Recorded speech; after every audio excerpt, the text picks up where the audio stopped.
अस्सलाम वालेकुम, मैं हूँ डॉक्टर महानूर रियाज और आज हम स्टार्ट करेंगे फिजियोलॉजी। तो सबसे पहले हम इसके कंटेंट एक बार देख लेते हैं कि फिजियोलॉजी में आपकी कौन कौन से चैप्टर्स इंक्लूडेड हैं।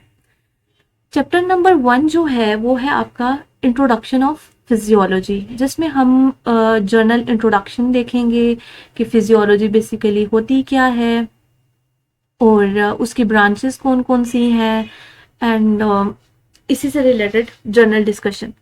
ठीक है। नेक्स्ट जो आपका टॉपिक है चैप्टर नंबर 2, उसमें आपके आ जाते हैं cell, tissue, bone, joints and lymphatic system. हम सेल पढ़ेंगे, सेल के कंपोनेंट्स को डिस्कस करेंगे, उसके फंक्शंस देखेंगे कि सेल का वर्क कैसे करता है, उसके अंदर ऑर्गेनेल्स कौन कौन से प्रेजेंट हैं। देन आपके आ जाएंगे टिश्यूज, हम टिश्यूज को डिस्कस करेंगे, टिश्यूज के टाइप्स पढ़ेंगे। फिर आपके जो टिश्यूज हैं मोस्ट कॉमन, उनको भी डिस्कस करेंगे फर्दर। फिर आपका फर्दर जो आगे आपका जो कनेक्टिव टिश्यू है उसकी टाइप होती है बोन, उसको हम डिस्कस करेंगे। फिर बोन के साथ लिंक्ड होता है जॉइंट, तो जॉइंट की डिस्कशन हो जाएगी। देन आपका लिम्फेटिक सिस्टम आएगा। लिम्फेटिक सिस्टम में हम बेसिकली लिम्फेटिक सिस्टम में जो पार्ट्स इंक्लूडेड हैं और जो उसका मेन प्राइम फंक्शन है उसको देखेंगे। देन जो है आपका जो चैप्टर नंबर 3 आता है, चैप्टर नंबर 3 में हमने ब्लड को पढ़ना है। ये आपका बहुत इंपॉर्टेंट टॉपिक है ब्लड वाला। ब्लड में हम उसकी कंपोजिशन देखेंगे, उसमें जो जो उसके पोर्शंस होते हैं, उनकी क्वांटिटी कितनी है, उनकी वैल्यूज, सब चीज़ें डिस्कस करेंगे। आफ्टरवर्ड्स हम देखेंगे कि अगर उनमें से किसी चीज़ की डेफिशिएंसी हो जाती है तो आपको कौन कौन सी डिजीज़ हो सकती हैं। देन हमने उसका देखना है कि आपकी जो डिफरेंट सेल्स प्रेजेंट हैं, जो आपके ब्लड में प्रेजेंट होते हैं, उनकी इंक्रीमेंट हो जाए तो क्या हो जाता है, उनका डिक्रीमेंट हो जाए तो आपकी बॉडी पे क्या इफेक्ट होता है। ठीक है। ब्लड कोगुलेशन का प्रोसेस हम देखेंगे एंड आफ्टरवर्ड्स हम ब्लड ग्रुपिंग भी देखेंगे। 4th चैप्टर जो है वो आपका कार्डियोवेस्कुलर सिस्टम है। कार्डियोवेस्कुलर सिस्टम बेसिकली आपके जो ब्लड की पंपिंग से रिलेटेड है। ठीक है, कि ब्लड पंप कैसे किया जा रहा है और ट्रांसपोर्ट कैसे किया जा रहा है, इस सब चीज़ों को हमने डिस्कस करना है। आफ्टरवर्ड्स हमने देखना है रिस्पायरेटरी सिस्टम को। रिस्पायरेटरी सिस्टम जिसमें हम देखेंगे कि आपके ब्रीदिंग का प्रोसेस कैसे हो रहा है, ब्रीदिंग में आपके इंस्पायरेटरी रेट, आपकी एक्सपायरेटरी रेट, आपकी कैपेसिटीज, ईच एंड एवरीथिंग को हम डिस्कस करेंगे। देन आपका आ जाता है स्किन, जो कि आपका largest organ of the body है, इसको देखेंगे, इसके लेयर्स को डिस्कस करेंगे। देन आपका आ जाएगा गैस्ट्रो इंटेस्टाइनल ट्रैक्ट, जिसमें हम आपके डाइजेस्टिव सिस्टम से रिलेटेड सारी चीज़ें डिस्कस करेंगे कि आपकी फूड की प्रोसेसिंग कैसे की जाती है, डाइजेशन कैसे होती है, उसकी एब्जॉर्प्शन कैसे होती है, और उसमें जो जो भी आपके एसोसिएटेड ऑर्गन्स हैं वो कौन कौन से हैं। देन आपका आ जाता है नर्व एंड मसल्स का। नर्व एंड मसल्स का हम बेसिक स्ट्रक्चर देखेंगे, फिर उनके फंक्शंस पढ़ेंगे, फिर उनके टाइप्स भी देखेंगे। आफ्टरवर्ड्स हमारे पास आ जाएगा नर्वस सिस्टम। नर्वस सिस्टम में हम उसकी बेसिक टाइप्स को देखेंगे। टाइप्स देखने के बाद हम उन्हें फर्दर 1 बाय 1 डिस्कस करेंगे।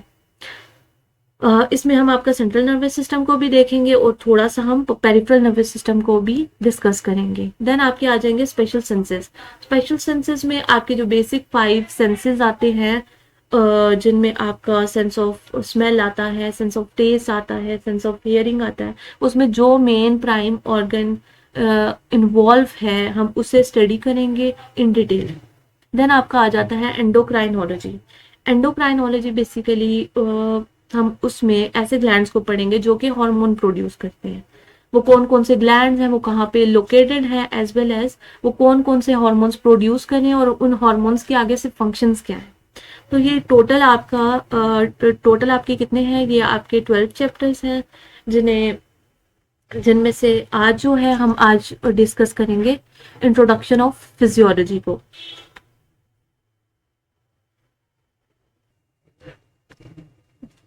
तो हम स्टार्ट करते हैं इंट्रोडक्शन टू फिजियोलॉजी। सबसे पहले हम देख लेते हैं कि फिजियोलॉजी और एनाटमी होता क्या है। एनाटमी जो है बेसिकली जब हम किसी चीज के स्ट्रक्चर को पढ़ते हैं, उसके पार्ट्स को पढ़ते हैं, उसकी फॉर्म को पढ़ते हैं, उसकी एग्जिस्टेंस को पढ़ते हैं, तो वो सब चीजों को हम बोलते हैं एनाटॉमी। उसमें हमने जस्ट उसके स्ट्रक्चर को देखना होता है, उसके पार्ट्स को देखना होता है, हमने उसके डिस्क्रिप्शन को नहीं देखना होता कि वो वर्किंग कैसे करती है। हमें जस्ट उनके नेम पता होना चाहिए, जस्ट हमें उनकी लोकेशन का पता होना चाहिए, उसकी फर्दर उसे हम किन पार्ट्स में डिवाइड कर सकते हैं, कैसे डिवाइड कर सकते हैं, उसका स्मॉलेस्ट यूनिट क्या है, ये सारी चीज़ें जो होती हैं ये हम किस में डिस्कस करते हैं, ये हम एनाटॉमी में डिस्कस करते हैं। उसके बाद आ जाती है फिजियोलॉजी। फिजियोलॉजी बेसिकली आपकी ऐसी ब्रांच ऑफ साइंस है, ऐसी ब्रांच ऑफ बायोलॉजी है जिसमें हम जो हमने फॉर्म एंड स्ट्रक्चर्स एनाटॉमी में पढ़े थे उनके फंक्शंस को डिस्कस करते हैं। तो फिजियोलॉजी बेसिकली क्या है? फिजियोलॉजी बेसिकली ऐसी ब्रांच ऑफ बायोलॉजी है जिसमें हम फंक्शंस ऑफ बॉडी को डिस्कस करते हैं। ठीक है, तो सिंपल वर्डिंग में जो भी स्ट्रक्चर्स हैं बॉडी के वो हम एनाटॉमी में पढ़ेंगे, और उन स्ट्रक्चर्स के जो फंक्शंस हैं वो हम किस में पढ़ेंगे? उन फंक्शंस को हम डिस्कस करेंगे फिजियोलॉजी में। जैसे कि अगर हम एग्जाम्पल लें तो अगर हम एग्जाम्पल लें आपके हार्ट की, तो हार्ट के कितने चैम्बर्स हैं, हार्ट की लेयर्स कौन कौन सी हैं, हार्ट कहाँ लोकेटेड है, ये जितनी भी चीज़ें आएंगी ये सब किसके अंडर आएंगी? ये आएंगी एनाटॉमी के अंडर। और जब हम उसका फंक्शन देखेंगे कि हार्ट के जो चैम्बर हैं कैसे वर्क करते हैं, उनमें ब्लड कैसे आता है, उसमें कौन कौन सी आपकी किन किन चीज़ों की इन्वॉल्वमेंट है, इनकी कॉन्ट्रैक्शंस कैसे होती हैं, तो ये जितनी भी बाकी चीज़ें हैं जब हम डिस्कस करते हैं कार्डिक साइकिल्स को, या फिर हम हार्ट से रिलेटेड जो भी फर्दर फंक्शन से रिलेटेड देखेंगे वो सब हम फिजियोलॉजी के अंदर डिस्कस करते हैं। अच्छा, बेसिकली ये जो एनाटॉमी और फिजियो आपके कोर्स का पार्ट इसलिए है बिकॉज आपको जब नॉर्मल बॉडी के स्ट्रक्चर और फंक्शन का पता होगा तो ही आप गेस कर सकते हो कि इस जो अभी इंडिविजुअल है वो नॉर्मल कंडीशन में है या नहीं है, उसमें कोई पैथोलॉजिकल कंडीशन तो नहीं है। पैथोलॉजिकल कंडीशन में हमेशा यही होता है कि आपके जो नॉर्मल फिजियोलॉजिकल फंक्शंस हैं उनमें डेविएशन आ जाती है, या तो इंक्रीज हो जाएंगे वो फंक्शन या वो डिक्रीज हो जाएंगे। आपकी जो बॉडी है एक नॉर्मल रेंज में वर्क करती है। आपका हर सिस्टम, हर ऑर्गन की एक अपनी लिमिट है, उसी लिमिट को हम नॉर्मल रेंज भी कहते हैं या नॉर्मल फिजियोलॉजी भी कहते हैं। अब जब उस फिजियोलॉजिकल रेंज से में डेविएशन आती है तो उस डेविएशन को बेसिकली हम रेफर करते हैं एज पैथोलॉजिकल कंडीशन या डिजीज कंडीशन। तो डिजीज बेसिकली क्या है? उस नॉर्मल फिजियोलॉजिकल फंक्शन का खराब हो जाना, उसका या तो बहुत ज्यादा फंक्शन करना शुरू कर देना या बहुत कम। तो हम बेसिकली मेडिसिन के थ्रू, थेरेपीज के थ्रू उसको वापस से नॉर्मल की तरफ लेके आते हैं। अगर वो इंक्रीज है तो उसे डिक्रीज करते हैं, अगर वो डिक्रीज हो गया है तो उसे इंक्रीज करते हैं।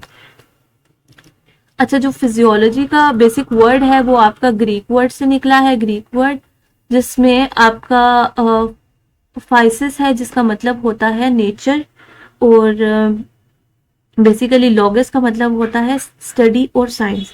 तो फिजियोलॉजी बेसिकली क्या होगी? नेचुरल साइंस जो हो गई उसको हम बोलते हैं फिजियोलॉजी। अब जो फिजियोलॉजी है बेसिकली उसमें हमने अभी आपको जैसे बताया कि नॉर्मल बॉडी के फंक्शंस को देखते हैं, वो कैसे काम कर रहे हैं, कंट्रोल कैसे हो रहा है, रेगुलेटरी मैकेनिज्म कैसे हो रहा है, अगर बॉडी अंडर नॉर्मल कंडीशन कैसे वर्क करती है, अगर कोई बहुत ज़्यादा एक्सट्रीम कंडीशंस आ जाती हैं तो बॉडी किस वे में रिएक्ट करेगी, ये सब चीज़ें भी किसके अंदर आती हैं? ये सब भी फिजियोलॉजी के अंदर ही आती हैं। अब अगर हम देखें तो इसके डिफरेंट टाइप्स को देखें तो उसमें से अगर तो हम ऑर्गेनिज्म बेस्ड स्टडी कर रहे हैं, ठीक है, और ऑर्गेनिज्म की बेस्ड पे अगर हम फिजियोलॉजी को देखें तो उसमें हम कह सकते हैं जैसे ह्यूमन फिजियोलॉजी आ जाती है, प्लांट फिजियोलॉजी आ जाती है, एनिमल फिजियोलॉजी आती है। ये बेस्ड है on the type of organism, ठीक है। देन आपका जो दूसरा लेवल आता है वो आता है लेवल ऑफ ऑर्गेनाइजेशन के बेस्ड पे।